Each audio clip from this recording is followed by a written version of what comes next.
So this is my house. It is a 310 Mania. This is my room on 310. This is my apartment, and as you can see, it's kind of a mess. This is all my props and garbage. This is stuff I need to return to people. I have not put clothes away in like a month. I have not thrown away trash. I don't know why. Note the Taco Bell wrappers. It's disgusting. Yeah, 310 has found its way into my living space, and all of our equipment and props and everything is kind of taking up my bed space, so we have these mattress pads that we've been using to sleep out in the living room. My name is Aaron Keeling. I'm a junior in production, and I'm currently in 310 Purple. 310 is an intermediate production class.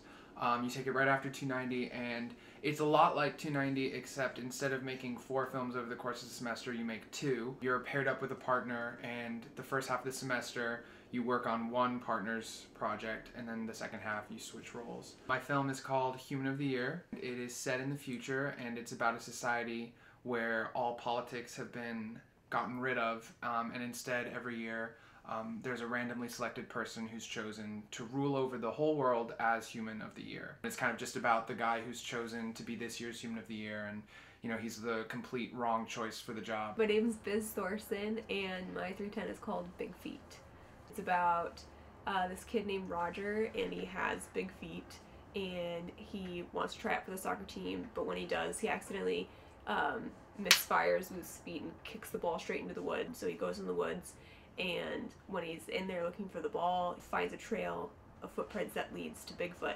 At first they're all like scared of each other, and then they realize that they're more alike than different because they have big feet. I'm Sarah French. My 310 project is called Quest for Life. Until the day before Picture Lock, it was the Untitled Tree of Life project. For obvious reasons, I could not name it Tree of Life.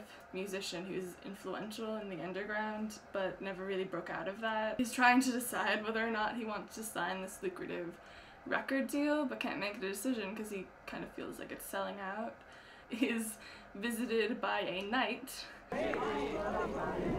Jethro, you are destined for greatness. God has chosen you to undertake a noble and arduous quest. He needs you to find the Tree of Life.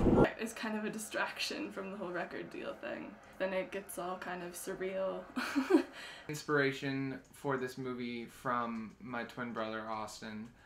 He was listening to a song that's actually called Human of the Year by Regina Spektor. He was talking to me about how weird would it be if, you know, in the future there was this position called Human of the Year. You know, they tell you before you take it what's the one story you've always wanted to tell, and you know, tell that story.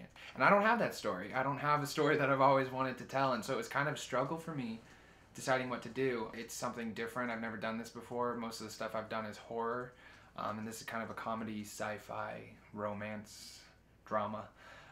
I remember first thinking, like, I want this to be about Bigfoot.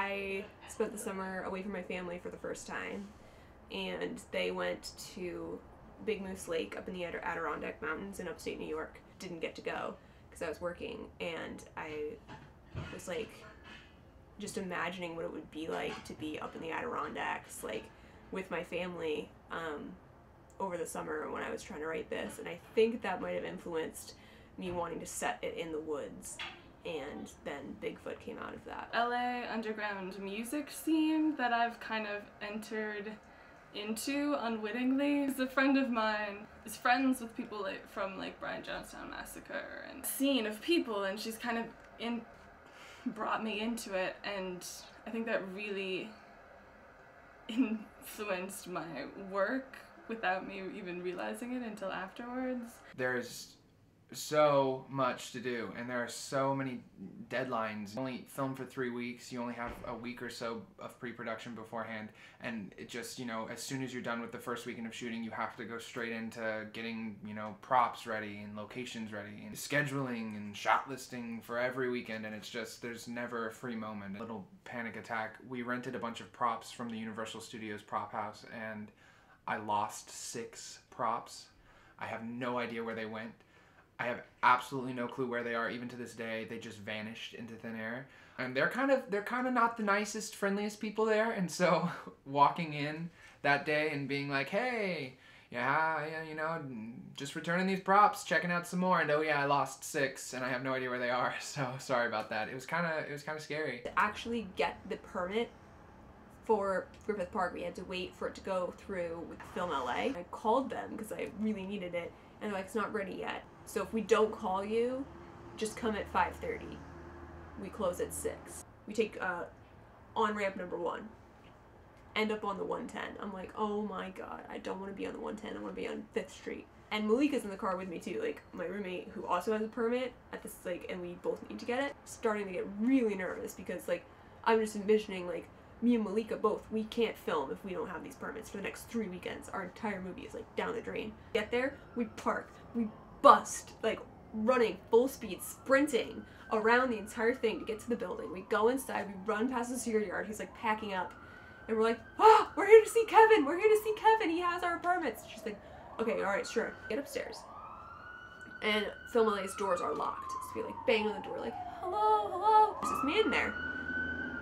And we're like, hi, we're here to see Kevin. And he goes, Kevin left. Yeah, but he said we'd leave his permits here. He just goes, yeah, but we're closed. And he just kept saying, we're closed, we're closed. I know, but Kevin said he'd have it even though you're closed. And so he's like, well, I'm just kidding, I'm Kevin. And I was like so close to tears at that point.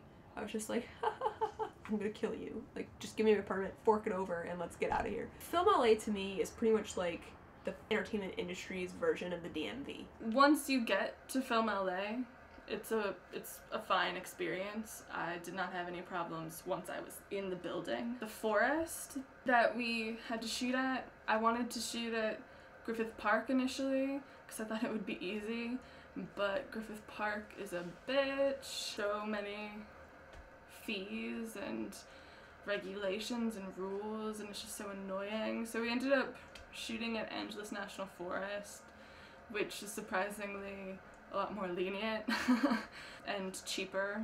I don't really think the film will change anyone's perspectives on life, but I've learned a lot from it, and it's changed my perspective on a lot of things. So I hope people have fun seeing it. I hope people like it, but really, even if they don't, you know, I had fun making it. I'm proud of it, and I learned a lot, so it was worth it. This story has been so pent up in my head and in my class and like on the computer for so long that I'm just so excited to like get it out there and show it to people, because that's what it's meant for in the first place. What's the point of making a story if you're not going to share it? I think it's also taught me about like expressing my viewpoints about things more openly. Last year with the Vagabond project and stuff, like as a group project, I didn't fully express myself as much as I should have during the whole filmmaking process for this. Like, you have this idea, you should express it. Even if it's stupid, you should tell your actors to do this, you should tell your sound mixer to do this, because that's what you think, and it's your movie, and that's the most important thing. I have forced myself to become more like self-assured in my points of view about filmmaking in general, about sharing my opinions about things, I guess.